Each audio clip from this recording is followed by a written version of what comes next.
Welcome to our channel. Today we how to transfer funds with TransferWise, quick tutorial step by step clearly. Visit the TransferWise website or open the TransferWise app. Log into your account using your email and password.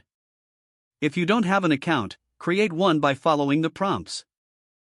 Once logged in, click on the Send Money option. Select the currency you want to send from the drop-down menu. Next, choose the currency you want to send to. Enter the amount you wish to transfer. TransferWise will display the estimated delivery time and fees associated with the transfer. Review the details of your transaction, including the exchange rate. Click Continue to proceed. Now, you will need to enter the recipient's bank details. Provide the recipient's name, bank account number, and bank code, such as IBAN or SWIFT. Double-check all entered information for accuracy. If needed, you can add a reference for the recipient.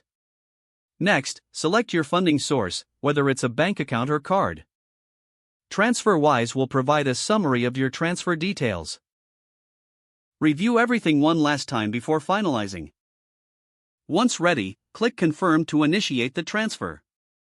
TransferWise may ask for additional verification. Follow the prompts to complete this. After confirmation, you will receive a tracking number for your transaction. Monitor the status of your transfer through your account dashboard. You will receive email notifications once the transfer is completed. If the page does not load, refresh the browser or try again in a private or incognito window. Make sure you are using the correct email address, then retype it carefully to avoid small typos. If your password is not accepted, use the reset option and create a new strong password you can remember. Check your spam folder for verification or security emails, then complete any requested confirmation steps. Enable two-factor authentication if available to improve account security and reduce unauthorized access risk. After signing in, review your profile details so your contact information and settings are accurate and current. Don't forget to like this video and subscribe to our channel for more step-by-step tech guides.